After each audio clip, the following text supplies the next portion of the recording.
नमस्कार, स्वागत है आपका। मैं आपके साथ श्रेयोशी। क्या देश की राजनीति में कोई बहुत बड़ा खेल होने वाला है? क्या संसद का जारी गतिरोध कम करने के लिए पर्दे के पीछे कोई नया फॉर्मूला तैयार हो रहा है? पिछले 3 हफ्तों से देश की संसद पूरी तरह से ठप है। सवाल जवाब बंद है, काम ठप है और चारों तरफ सिर्फ हंगामा ही हंगामा है।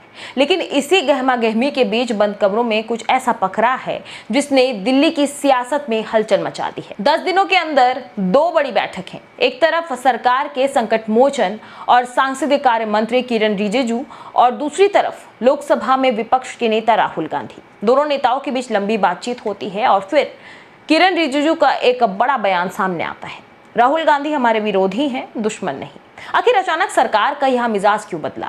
जिस विपक्ष को सरकार अब तक घेरती आ रही है, उसी के सामने सहयोग के लिए हाथ क्यों फैलाना पड़ रहा है? क्या यह सरकार की कोई मजबूरी है या फिर कोई बहुत बड़ी राजनीतिक चाल?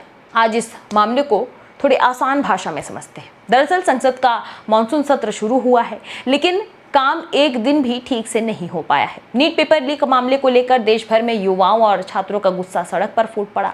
जेनजी यानी कि आज की नई पीढ़ी के इस नए आंदोलन ने सरकार की नींव हिला दी है और इसी दबाव का नतीजा था शिक्षा मंत्री धर्मेंद्र प्रधान को अपना इस्तीफा तक देना पड़ा। लेकिन मामला यही शांत नहीं हुआ।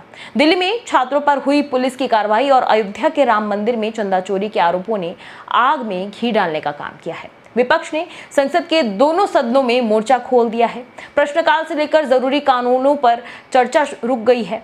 पूरा का पूरा तंत्र जैसे थम सा गया है। सरकार पर चारों तरफ से दबाव बढ़ने लगा और संसद का गतिरोध एक बड़ी चुनौती बन गया। संसद में जब सामने से रास्ता बंद दिख रहा था, तब पर्दे के पीछे से रास्ते बनाए जा रहे थे। संसदीय कार्य मंत्री किरण रिजिजू ने मोर्चा संभाला।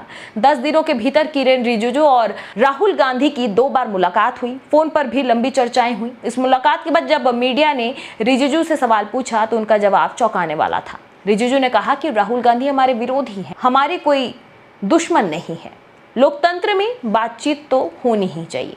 आखिर किरण रिजिजू के इस नर्म रुख के पीछे क्या वजह थी? दरअसल सरकार संसद के 3 बहुत बड़े कानून पास कराना चाहती है। इसमें महिला आरक्षण बिल, परिसीमन से जुड़ा संविधान संशोधन बिल और विदेशी चंदे से जुड़े FCRA बिल शामिल है।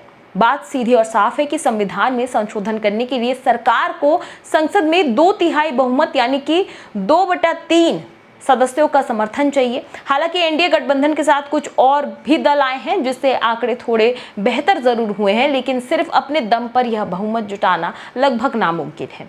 इसी मजबूरी ने सरकार को आक्रामकता छोड़कर बातचीत के टेबल पर आने के लिए मजबूर किया। सरकार जानती है कि अगर कांग्रेस और इंडिया गठबंधन का साथ नहीं मिला तो ये बड़े बिल संसद में अटक जाएंगे। लेकिन राहुल गांधी ने भी रिजिजू को साफ शब्दों में जवाब दे दिया।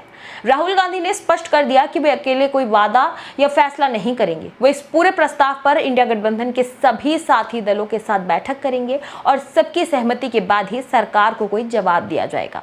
विपक्ष भी इस मौके को हाथ से नहीं जाने देना चाहती। राहुल गांधी और विपक्षी दलों ने सरकार के सामने अपनी शर्तें रख दी हैं। विपक्ष की मांग है कि दिल्ली के छात्रों पर हुई पुलिस कार्रवाई पर गृह मंत्री अमित शाह खुद सदन में आकर बयान दें।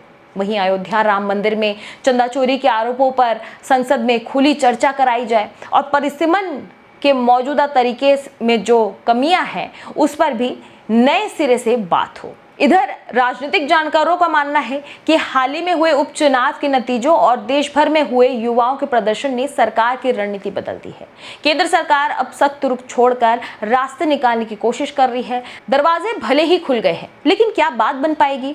तो क्या मान लिया जाए कि संसद का जारी संकट अब खत्म होने वाला है? क्या किरण रिजिजू का विरोधी है, दुश्मन नहीं वाला बयान सिर्फ एक राजनीतिक मिठास है या फिर इसके पीछे कोई गहरी विरासत बिछाई जा चुकी है? एक तरफ सरकार है जो बड़े बिल पास कराने के लिए विपक्ष के आगे हाथ बढ़ा रही है, तो दूसरी तरफ राहुल गांधी और उनका इंडिया गठबंधन जो सरकार को आसानी से कोई रास्ता देने के मूड में नहीं है। बातचीत का दौर शुरू हुआ है, लेकिन जब तक मांगों पर मुहर नहीं लगती तब तक यह सस्पेंस बना रहेगा कि संसद पटरी पर लौटेगी या फिर गतिरोध यूं ही जारी रहेगा। इस वीडियो पर आपकी क्या राय है? कमेंट बॉक्स पे जरूर बताएं।